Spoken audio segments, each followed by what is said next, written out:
네, 말씀을 시작하기 전에 네, 오늘 이제 어느덧 행복 모임이 벌써 7주 차를 접어들고 있습니다. 이번 주까지 집계된 행복 모임 숫자가 벌써 149개가 되었다고 합니다. 각 공동체별로 끊임없이 복음을 들고 나가 도전한 결과인 줄 믿습니다. 남은 행복 모임과 또 다가오는 귀빈 초청 축제에 더 많은 영혼 구원의 역사가 일어날 줄 믿습니다. 우리를 이끄시고 또 앞으로도 행하실 주님께 영광의 박수 올려드립니다. 사랑하는 여러분, 우리는 매우 중요한 부르심 속에서 매일을 살아가고 있습니다. 이 부르심은 세상의 부르심이 아닙니다. 사람의 박수와 명예를 위한 부르심 또한 아닙니다. 하나님께서 우리를 복음의 일꾼으로 부르시는 부르심입니다. 디모데후서를 쓴 사도 바울은 로마 감옥, 또 차가운 지하 감옥 속에서 죽음을 기다리고 있었습니다. 모든 인간적인 가능성은 끊어진 상황 속에서 그는 마지막으로 디모데를 향하여서 편지를 쓰고 있습니다. 바울은 이 편지에서 자신의 제자 디모데에게 믿음의 전수를 강조하며 또 신실한 삶을 살아가도록 권면하고 있습니다. 오늘 말씀은 단순히 디모데에게 보내는 메시지가 아닙니다. 우리 모두에게, 각자에게 주시는 또 하나의 주님의 음성입니다. 우리는 복음을 받아서 끝나는 사람들이 아니라 복음을 이어가야 하는 사명자들입니다. 우리가 이미 그 사명자의 삶을 살아내고 있는 줄 믿습니다. 그래서 각자의 환경 속에서 또 각자의 직장과 가정과 학업의 현장 속에서 오늘도 우리는 끊임없이 행복 모임을 열면서 복음을 전하고 있습니다. 오늘 말씀을 통해 오늘 우리가 또 복음을 전하는 내가 가져야 하는 3가지 모습을 함께 살펴보도록 하려 합니다. 그리고 마지막 때의 사명을 감당하는 일꾼으로 더욱 힘써 달려나가는 우리가 되기를 간절히 소망합니다. 오늘 말씀 속에서 바울은 디모데에게 유언과 같은 메시지를 남기고 있습니다. 로마의 지하 감옥에 갇혀 편지를 쓰는 바울은 자신이 이번에 풀려나지 못하고 처형될 수 있음을 직감했을 것입니다. 삶의 끝자락에서 바울은 디모데를 사랑하는 아들이라 지칭하고 있습니다. 마치 아버지가 아들에게 편지를 쓰듯 유언을 하기 위해서 자신의 상속자를 부르듯이 디모데를 부르고 있습니다. 바울은 이를 통해서 재산 같은 것이 아니라 복음을 디모데에게 유산으로 남기려 하고 있습니다. 디모데후서 1장에서 바울은 아시아에 있는 모든 사람이 바울을 버렸다고 표현합니다. 그와 같이 많은 사람이 바울에게 아들로 불리기를 거부하였습니다. 모두가 바울을 버리고 떠난 아시아 에베소에 남겨진 디모데는 복음을 사수해야 하는 상황 가운데 있었습니다. 바울이 생각했을 때 디모데 또한 그 소명이 흔들릴 수 있는 상황이었던 것이 분명한 것 같습니다. 왜냐하면 바울은 디모데후서 1장에서 디모데의 믿음과 또 안수받은 것과 부르심을 상기시키고 복음 전도자로서의 사명을 지킬 것을 당부하고 있기 때문입니다. 그런 디모데에게 바울은 강하여질 것을 명령합니다. 디모데에게 강해지라는 말은 바울을 버리지 말라는 말이기도 하고 복음을 사수하라는 말이기도 합니다. 상황적으로 바울은 체포되어서 죽음을 앞두고 있고 많은 사람들은 배신하고 떠났고 디모데 자신의 삶도 불안정합니다. 그 상황 속에서 바울은 디모데에게 강해지라고 하는데 그냥 스스로 알아서 강해지라는 것이 아니라 예수 그리스도 안에 있는 은혜 가운데 강하여짐을 받으라고 이야기합니다. 즉 자신이 처한 조건과 상황이 아니라 예수 그리스도께서 십자가에서 이루신 일과 또 그로 인해 자신에게 일어난 구원을 보라는 것입니다. 그것은 우리의 상황과 또 능력으로 이루어진 일이 아니라 은혜로 이루어진 일이었습니다. 또한 바울은 그 은혜를 그냥 버리지 않고 지키는 것에서 머무는 것이 아니라 그 은혜를 흘려보낼 것을 이야기합니다. 디모데후서 2장 2절 말씀을 다 같이 한번 읽어보겠습니다. 시작. 또 내가 많은 증인 앞에서 내게 들은 바를 충성된 사람들에게 부탁하라. 그들이 또 다른 사람들을 가르칠 수 있으리라. 아멘. 바울은 디모데에게 자신이 전한 복음을 다른 충성된 사람들에게 전하고 또 그들이 다시 다른 사람들에게 가르칠 수 있도록 부탁하라고 권면합니다. 여기서 중요한 것은 충성된 사람에게 전달하라고 하는 것입니다. 바울은 유능하거나 또 말을 잘하거나 뛰어난 사람을 부르라고 하지 않았습니다. 그저 충성된 사람들에게 이 일을 부탁하라고 디모데에게 이야기합니다. 우리 생각으로는 말을 유창하게 하는 사람이 또 세상 속에서도 뛰어난 능력을 가진 사람이 사람들에게 또 자연스럽게 잘 다가가는 친밀함이 넘치는 사람들 같이 뛰어난 사람들을 부르는 게 더 좋지 않을까 생각할 수 있습니다. 하지만 바울은 그 모든 것이 아닌 그저 충성된 사람들에게 이 복음 전하는 사명을 전달하라 합니다. 바울이 이 메시지를 쓰면서 자신의 삶을 생각해 보지 않았을까 한번 유추해 봤습니다. 바울이 처음 눈에 비늘이 벗겨지고 예수 그리스도를 전하기에 앞서서 복음을 들고 나아갔을 때 첫 모습은 바울이 자신이 가진 지식으로 인해서 또 자신이 가지고 있는 그 말의 스킬을 통해서 복음을 전하고자 했습니다. 그래서 바울이 처음에 복음을 전한 그 현장 속에서는 예수 그리스도를 반대하는, 예수를 믿는 것을 박해하는 사람들과 말다툼을 하다가 끝이 나는 그런 실수를 하기도 했습니다. 바울 입장에서 자신과 같이 말을 잘하고 또 자신과 같이 율법에 뛰어나고 또 똑똑한 이런 사람들을 부르면 좋지 않을까 생각도 했겠지만 자신이 앞서서 복음의 능력이 아니라 그냥 충성되이 이 사명을 감당하는 것이 아니라 자신의 능력을 의지했을 때 어떤 일이 일어났는지를 기억했을 때 이 바울은 디모데에게 충성된 사람들에게 이 말을 전하라고 말할 수밖에 없지 않았을까 하는 생각을 하게 됐습니다. 충성된 사람은 자신의 믿음을 신뢰할 수 있고 또 다른 사람들에게 그 믿음을 전할 수 있는 사람을 의미합니다. 그리고 단순히 말로만 믿음을 전하는 것이 아니라 자신의 삶을 통하여서 이 믿음이 전해지는, 나타내는 사람들을 가리킵니다. 박해를 당하는 혹독한 상황 속에서 융통성 있게 박해하는 사람들과 타협점을 찾아서 유하게 하고 싶었던 마음이 디모데에게 그리고 당시 예수를 믿던 사람들에게 있을 수 있었을 것 같습니다. 디모데뿐만 아니라 많은 거짓 교사들이 당면했던 문제이기도 합니다. 갈라디아서 6장 12절에서는 거짓 교사들이 박해를 피하기 위해 할례를 받도록 가르친다라고 증언하고 있기도 합니다. 충성된 사람들은 바울에게 들은 그대로의 복음을 전하는 사람들입니다. 자신의 스킬로서 하는 것이 아니라 들은 복음 그대로 자신이 변화받은 이 복음의 능력을 그대로 의지하여 나아가는 사람들을 이야기합니다. 복음을 맡아야 할 사람들은 유능한 사람이 아니라 그래서 복음을 가감하지 않고 들은 그대로 나를 변화시킨 그 그대로를 전할 충성된 사람들입니다. 복음을 자신의 생각을 넣거나 임의로 각색하고 변형하는 것이 아니라 들은 그대로의 복음을 전해야 합니다. 충성된 사람들에게 있는 그대로의 복음을 전해야 디모데처럼 충성된 자들은 또 다른 자들에게 복음을 전할 수 있습니다. 우리의 신앙은 단순히 개인적인 경험에 그쳐서는 안 됩니다.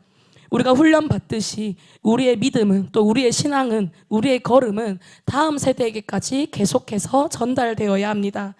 이것이 하나님께서 우리에게 주신 사명입니다. 그래서 하나님께서는 우리에게 복음의 계보를 이어갈 수 있는 전략을 주셨습니다. 어린이부터 장년까지 모두가 복음을 전할 수 있는 행복 모임이 있기에 우리는 지금도 고민하지 않고 복음을 전하여 이 복음의 계보를 이어가고 있습니다. 훈련 때 들으셨듯이 바울을 통하여서 디모데가 세워지고 디모데를 통하여서 충성된 사람들이 또 다른 사람들에게 그 또 다른 사람들에게서부터 계속해서 복음이 이어져 지금의 우리에게까지 지금의 나에게까지 전해지고 있다는 사실을 우리가 절대로 잊어서는 안 됩니다. 복음을 전하는 전략이 있기 때문에 우리는 이곳에 무언가 다른 것을 넣지 않고도 뛰어나지 않아도 충성스럽게 이 복음의 계보를 이어갈 수 있습니다. 또한 복음의 계보를 이어가는 사명자들의 모습은 세 가지의 모습으로 나타나고 있습니다. 디모데후서 2장 3절에서 4절 말씀을 다 함께 읽어보겠습니다. 시작. 너는 그리스도 예수의 좋은 병사로 나와 함께 고난을 받으라. 병사로 복무하는 자는 자기 생활에 얽매이는 자가 하나도 없나니 이는 병사로 모집한 자를 기쁘게 하려 함이라. 아멘. 첫 번째로 바울은 디모데에게 예수 그리스도의 좋은 병사로서 고난을 받을 것을 명령합니다. 이 말씀은 단순히 고난을 받아들이라는 의미만이 아니라 고난 속에서도 그리스도를 따르는 자들로서의 사명을 끝까지 감당하라는 깊은 의미를 담고 있습니다. 복음을 전하는 길은 결코 평탄하지 않습니다. 행복 모임을 하기 위해서도 또 행복 모임을 전하기 위해서도 우리는 수많은 영적 전쟁 속에 거하게 됩니다.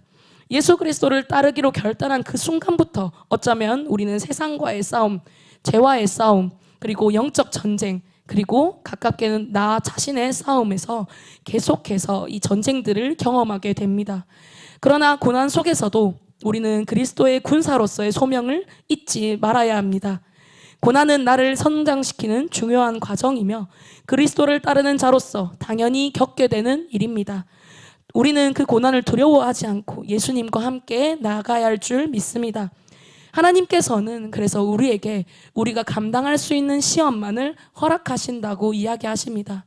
지금 내가 겪고 있는 복음을 전하는 와중에 생겨나는 모든 고난들이 그래서 하나님께서 나를 더욱 단단하게 세우기 위하여서 허용하신 순간임을 우리가 잊지 않을 때 우리는 두려움이 아닌 믿음과 기대하는 마음으로 주님과 함께 걸어나갈 수 있을 줄 믿습니다.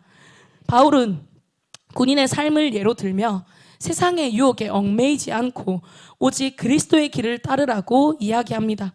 군인이 자신의 임무에 충실해야 하듯 그리스도인의 삶도 세상의 모든 것에 얽매이지 않고 오직 하나님을 위해 살아야 한다고 이야기합니다. 사생활에 얽매이지 않는다는 말이 내 사생활을 다 던져버리라는 뜻이 아닙니다. 우리는 세상의 많은 유혹 속에서 살아가고 있습니다. 돈이나 권력이나 또 명예, 그리고 쾌락은 우리를 끊임없이 유혹합니다. 그러나 그리스도인은 이 모든 것에 얽매이지 않고 하나님의 뜻을 따르는 삶을 살아야 합니다. 우리의 목적은 세상의 것들을 추구하는 것이 아니라 하나님의 나라와 그 의를 먼저 구하는 것입니다. 마태복음 6장 33절 말씀에 그런즉 너희는 먼저 그의 나라와 그의 의를 구하라. 그리하면 이 모든 것을 너에게 더하시리라 라고 말씀하셨습니다. 내 사생활을 다 던져버리고 내 사생활을 내팽겨치는 것이 아니라 우리가 하나님의 의를 구하고 하나님의 나라를 구할 때 하나님께서 반드시 이 사생활을 나의 생활과 나의 걸음을 책임져 주신다는 것을 이미 말씀으로 우리에게 약속하셨습니다. 그리스도의 군사가 달려가는 목적과 목표는 군사로 모집한 자를 또 나를 부르신 분을 기쁘게 하는 것에 있습니다. 군사로 모집되고 또 그의 응답한 자체가 그 삶을 결단한 것과 같습니다. 내가 부르신 분의 목적 따라 또 그 기쁨을 향해 달려갈 때 나를 부르신 주님께서는 앞서 말씀처럼 나의 모든 것을 채워가십니다. 두 번째로 바울은 경기장에 뛰는 선수에 대해 이야기합니다. 2장 5절 말씀을 다 함께 읽어보겠습니다. 시작. 경기하는 자가 법대로 경기하지 아니하면 승리자의 관을 얻지 못할 것이며. 아멘. 바울은 그리스도인의 삶을 경기와 같다고 비유합니다. 경기하는 자는 규칙을 준수하며 열심히 경기를 치러야 하며 그에 대한 보상으로 면류관을 얻습니다. 마찬가지로 우리는 하나님이 정하신 규칙을 따라서 그 믿음의 경주를 해야 합니다. 이 말씀은 신앙의 경주에서 규칙을 무시하고 자기 나름대로의 방식과 경험으로 살아가려는 태도를 경고하고 있습니다. 이 경주에서 승리하려면 하나님의 뜻과 말씀에 따라 삶을 살아야 합니다. 또 우리의 행동 하나하나가 하나님의 영광을 드러내야 합니다. 우리는 하나님께서 주신 규칙을 따르며 끝까지 믿음의 경주를 완주해야 합니다. 복음을 따르는 규칙은 복음을 가감하지 않고 그대로 믿고 따르는 것입니다. 앞서서 바울이 디모데에게 자신에게 들은 바를 그대로 전하라고 했던 것처럼 복음을 있는 그대로 전하는 것이 우리 이 경기의 단순한 규칙입니다. 고난을 피하기 위해서 또 상황에 따라 복음을 가감하는 것은, 내 생각을 넣는 것은, 나의 합리화를 넣는 것은 규칙을 어기는 것과 같습니다. 그러므로 바울은 고난을 피하기 위해 복음을 가감하면 그것은 반칙이고 무효이다고 말하는 것입니다. 우리는 완전한 자가 아니기 때문에 내 생각을 넣고 내가 편한 대로 하기 시작하면 조금씩 변질되기 시작합니다. 행복 모임 또한 우리가 이미 절반을 넘어가고 있는 이 7주차가 진행될 때 이 시점에서 조금씩 지칠 수 있습니다. 그래서 어차피 매주 하니까 조금 편하게 오늘은 요거는 빼고 요거는 넣어서 융통성 있게 하면 좋지 않을까 하는 이 생각의 전쟁들이, 그리고 베스트가 초청되지 않은 행복 모임에는 더 지치는 마음들이 생겨날 수 있습니다. 하지만 바울은 이 상황 속에서 경기의 규칙대로 우리가 그 경기를 따라 나갈 때, 그 경기를 기쁨으로 달려갈 때 하나님께서 반드시 우리에게 승리자의 관을 부어주실 것이라는 걸 말씀하고 있습니다. 마지막으로 바울은 사명자를 농부에 비유하고 있습니다. 2장 6절 말씀 다 같이 한번 읽어보겠습니다. 시작. 수고하는 농부가 곡식을 먼저 받는 것이 마땅하니라. 아멘. 농부는 땅을 갈고 또 씨를 심으며 또 수고하여 열매를 맺습니다. 그의 노력은 결코 즉각적인 보상을 받지 않지만 결국에는 풍성한 열매를 거두게 됩니다. 마찬가지로 사명을 향해 달려가는 우리 사명자의 모든 삶 또한 이와 같습니다. 때로는 사명의 길에서 고난과 어려움이 또는 거절과 핍박이 따르기도 하지만 하나님을 믿고 믿음의 씨앗을 심을 때 우리는 반드시 그 열매를 맺게 됩니다. 이 말씀은 인내와 지속적인 걸음의 중요성을 강조하고 있습니다. 그래서 우리가 하나님을 위해서 힘쓰고 수고하는 것이 결코 헛되지 않다는 것을 이야기하고 있고, 결국 그 노력을 통하여서 하나님께서 주시는 열매로 이어질 것이라는 믿음을 강조하고 있습니다. 이번 한 주간은 집중훈련이 있었습니다. 2, 3단계 집중훈련을 통하여서 또 10명의 훈련생들이 부산의 풍성한 교회에 가서 집중훈련을 듣고 왔습니다. 제가 처음 집중훈련을 갔던 거는 11년 전에 20살 때 처음 갔었습니다. 이번에 집중훈련을 들으면서 새롭게 드는 마음의 감동이 있었습니다. 20살 때 아무것도 모른 채로 이 말씀을 듣고 또 두날개 프로세스에 대해서 배우면서 양육자에 대해서 가르침을 받고 또 행복 모임에 대해서 복음을 어떻게 전해야 되는지에 대해서 계속해서 말씀을 들었습니다. 그런데 10년 전과 또 두 번째로 갔던 5년, 6년 전, 그리고 작년, 이 매해 가는 이 집중훈련의 메시지가 항상 변함없이 똑같은 것을 강조한다는 것을 새삼 또 느끼게 되었습니다. 집중훈련에서 대표 목사님께서는 한결같이 복음의 능력으로 우리가 군사와 같이 또 경기하는 선수와 같이 또 농부와 같이 달려가야 할 것을 이야기하셨습니다. 그리고 그와 함께 떠오른 분이 바로 우리 담임 목사님 또한 스승 되신 김성건 목사님의 말씀을 따라서 그 본대로 10년 동안, 10년을 넘는 시간 동안 한결같이 복음의 길을 가고 있다는 것을 볼 수 있었던 것 같습니다. 그런데 그 속에서 한결같이 내 스승은 저렇게 한결같이 달려가는데 그 복음의 바통을 받은 나는 과연 한결같이 복음을 있는 그대로 가감하지 않고 전해왔는지, 또 그 복음의 현장 속에서 내 스승의 모습을 내가 얼마나 나타내고 있었는지를 돌아보게 됐던 것 같습니다. 그러면서 이 디모데후서 2장의 군사와 또 선수와 농부의 모습이 내가 간절히 바라야 하는 모습인데 그러지 못하다는 것을 또 깨닫는 시간이 되었던 것 같습니다. 어느새 나도 모르게 고작 10년 조금 넘는 11년째 이제 달려가고 있는데 고작 이 짧은 시간 속에서 나도 모르게 어느새 내 편의를 넣고 또 내가 조금이라도 덜 힘들게 빡세지 않게 하려고 했던 나의 그런 비겁했던 나의 모습을 하나님께서 발견하게 하셨습니다. 하나님께서는 우리에게 또 저에게 한결같이 달려가야 스승이 보여주는 그 모습을 우리가 그대로 따라가야만 우리가 그와 같은 열매를 맺을 수 있다는 것을 이야기해 주셨습니다. 안일한 생각을 가지고 또 안일하게 나 하나쯤 앞선 많은 신앙의 선배들이 이렇게 열심히 달려가니까, 앞선 내 리더들이 열심히 행복 모임 하니까 오늘 하루 내 행복 모임쯤은 조금 편해도 되겠지 하는 이 타협이 들어갈 때, 그때부터 나의 퇴보는 시작된다는 것을 하나님께서 깨닫게 하시는 것 같았습니다. 나부터가 시작해야 함을 우리가 잊지 않기를 소망합니다. 지금 내가 있는 이 자리에서 내가 전하는 행복 모임이, 내가 전하는 복음이 어떠한 능력을 가지고 있는지를 우리가 잊어서는 안 됩니다. 훈련 속에서 목사님께서 영적 대세를 만들어야 한다는 것을 계속 이야기하셨습니다. 알곡과 가라지가 있지만 가라지를 피하기 위하여서 우리가 건강한 영적 대세를 포기해서는 안 된다고 말씀하셨습니다.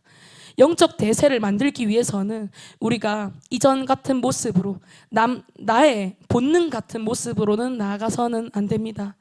제가 먼저 사실 그런 찔림을 굉장히 많이 받았던 것 같습니다. 내가 남들처럼 해서는, 그냥 남들 따라가는 정도로만 해서는 담임 목사님께서 바라시는 우리 교회의 건강한 복음 전하는 잘 되는 이 영적 대세를 결코 내가 만들 수 없다는 것을 더 깨닫게 되었던 것 같습니다. 우리가 성령으로 충만해야 할 때 우리는 이 영적인 대세를 잃지 않을 수 있습니다. 또한 앞서서 우리가 행복모임 카톡방에 계속 올라오는 이 승리의 소식들이 나의 소식이 될 수 있음을 믿습니다. 신앙의 선배들과 또 우리 담임 목사님과 같은 열매를 맺을 수 있도록 우리 모두가 열심을 내어 끝까지 포기하지 않는 선수가 되어지기를, 군사가 되어지기를, 그런 농부가 되어지기를 간절히 소망합니다.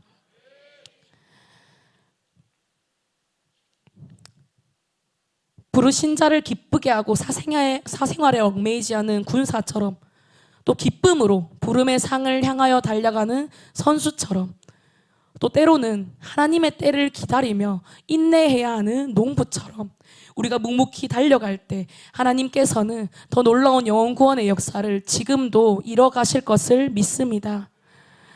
우리가 기쁨으로 달려갈 때 하나님께서 우리에게 그 기쁨보다 더 큰 영광을 우리에게 부어주실 줄 믿습니다. 말씀을 맺겠습니다. 사랑하는 여러분, 디모데후서 2장 2절에서 6절의 말씀은 사명자가 어떤 삶을 어떻게 살아가야 하는지에 대한 중요한 가르침을 주고 있습니다. 복음 전파를 위해서 충성된 사람들에게 복음을 전하고, 또 때로는 고난을 견디며 세상의 유혹을 피하고 하나님의 법대로 경주하며 인내하며 열매 맺는 삶을 살아가야 합니다. 실제로 저희 공동체에서는 물론 모든 공동체에 속한 이야기라고 생각합니다. 그런데 이제 저희 공동체에서는 한 자매가 작년 초부터 한 베스트를 품고 기도하기 시작했습니다. 이 베스트는 일단은 나이에 맞게 술 마시는 것을 굉장히 좋아하고 노는 것을 굉장히 좋아하고, 베스트로 품은 우리 지체, 이 지체를 만날 때마다 항상 해야 하는 1번이 술자리를 가지는 것이었습니다. 그래서 우리 공동체 가족이, 이 자매가 신앙을 가지고 난 이후부터는 술을 마시지 않고 이제 자기 표현으로 재미없게 노니까 친구를 만날 때마다 또는 교회에 대해서 언급을 할 때마다 굉장히 화를 많이 내곤 했습니다. 그래서 행복모임에서 베스트로 작정은 하는데 이 친구한테 행복모임 하자고 말하기가 너무 무섭다고 이렇게 얘기를 했었습니다. 또 실제로 행복모임 한번 해보자, 또는 교회에서 나 싱어하니까 이제 친구 맞춘다고 나 싱어하는 거 보러 와달라 이렇게 얘기를 하기도 했는데, 그때마다 이 친구가 들었던 말은 교회 같은데 왜 가냐, 교회 재미없다, 나는 진짜 교회 다니는 사람 제일 싫다, 이런 말들을 계속해서 들어왔습니다. 장장 1년 동안 그 말을 들으면서 이 친구가 이 베스트가 자기에게 너무 소중한 친구니까 포기하지 못하고 매번 시즌마다 이제 베스트로 내면서 관계 맺기를 해왔습니다. 그렇게 계속해서 관계 맺기를 해오면서 도전하다가 이번 시즌에 이 자매가 행복모임 리더로 또 세워지게 되었습니다. 행복모임 리더로 세워지면서 이 자매에게 다시금 하나님께서는 그 베스트에게 복음을 전해야 한다는 감동을 주셨고, 이번 시즌에 마침내 이 베스트가 행복모임에 초청되었습니다. 이 친구가 우리 자매가 행복모임 오기 전에도 저한테 얘기를 하면서 제일 무서운 거는 자기한테 뭐라 하는 건 상관없는데 행복모임 자리에 와서 우리 팀원들한테 그리고 전도사님한테 너무 예의 없이 굴까 봐, 그 친구는 그런 친구라서 행복 모임 와서 자신이 전하는 복음을 제대로 듣지 않을까봐, 그래서 그런 모습을 교회 가족들에게 보여주는 것이 겁이 난다고 이야기를 했었습니다. 그래서 겁을 엄청나게 줬습니다. 얘는 그런 애라고, 얘는 분명히 예의 없이 할 거라고, 얘는 복음을 전해도 이렇게 반응할 거라면서 겁을 막 줬습니다, 팀원들에게. 그런데 막상 행복 모임이 시작되고 막상 복음이 선포되자 이 친구는 우리 자매가 생각했던 것과는 다르게 이 베스트가 너무 집중해서 말씀을 잘 듣고, 또 복음을 거절할 거라고 생각했던 것과는 다르게 바로 예수님을 영접해서 하나님의 자녀가 되는 축복을 누리게 되었습니다. 그리고 심지어는 내성적인 성격으로 다른 사람들을 부끄러워하고 불편해하는데도 불구하고 매주 행복 모임이 이어지면서 잠도 잘 자지 못하던 자매가 행복 모임을 하면서 잠을 잘 자게 되었다는 고백을 스스로 하게 되는 역사가 일어나고 있습니다. 지금까지도 7주차까지도 아직 베스트가 초대되지 않은 행복 모임이 많다고 생각합니다. 149개가 행복 모임이 열렸지만, 149개라는 숫자가 열렸지만 그 외에도 우리는 이미 베스트가 없는 또 다른 영혼을 초대하기 위한 더 많은 행복 모임을 열고 있습니다. 그 속에서 우리가 절대로 잊어서는 안 되는 것은, 우리가 포기하지 않을 때, 우리가 끝까지 달려갈 때 하나님께서 반드시 하나님의 때에 열매를 맺게 하신다는 것을 잊어서는 안 됩니다. 그 사실을 잊지 않기 위해 달려나가기 위하여서는 우리가 복음의 능력을 더욱더 누려야 합니다. 성령의 능력을 더욱 사모해야 합니다. 로마서에서 바울은 내가 복음을 부끄러워하지 아니하노니 이 복음은 모든 믿는 자에게 구원을 주시는 하나님의 능력이 됨이라. 먼저는 유대인에게요 그리고 헬라인에게로다. 복음에는 하나님의 의가 나타나서 믿음으로 믿음에 이르게 하나니 기록된 바 오직 의는 믿음으로 말미암아 살리라 함과 같으니라 라고 말하였습니다. 우리가 이 복음의 능력을 누릴 때, 복음의 능력을 부끄러워하지 않고 담대히 포기하지 않을 때 하나님께서는 우리가 생각하는 것 이상으로 응답을 부어주십니다. 우리가 생각했을 때는 복음을 듣지 않을 거라고 생각했던 베스트들조차도, 심지어는 끝없이 지난주까지만 해도 거절했던 친구들이 이번 주에는 갑자기 하나님의 때가 다 도래하여서 행복 모임에 나오고 복음을 듣고 살아나는 역사가 일어나게 될 줄 믿습니다. 내 힘을 뺄 때, 나의 능력을 뺄 때 우리는 이 모든 승리를 누릴 수 있습니다. 그리하여서 앞선 목사님이 보여주셨던 것처럼 더 많은 영혼이 살아나는 역사를 우리 모두가 누리기를 간절히 소원합니다. 우리의 삶은 단순히 이 땅에서의 삶에 그치는 것이 아니라 하나님 나라를 바라보며 사는 것입니다. 하나님께서는 우리에게 그리스도의 군사로서, 또 경기장의 선수로서, 농부로서 신앙의 길을 끝까지 달려갈 것을 명령하십니다. 이것은 권유가 아니라 우리에게 주시는 하나님의 명령입니다. 이 길이 힘들고 어려울지라도 우리가 하나님을 의지하고 그 길을 끝까지 걸어갈 때 우리는 반드시 그 기쁨의 열매를 맺게 될 것입니다. 눈물로 씨를 뿌리는 자에게는 하나님께서 더 풍성히 단을 거두겠다 약속하셨습니다. 하나님께서 우리에게 주신 사명을 잘 감당하며 마지막까지 포기하지 않는 군사로, 선수로, 하나님의 때를 기다리는 농부로 달려가고 쓰임받는 우리 모두가 되기를 간절히 소망합니다. 모든 영광 하나님께 올려드립니다.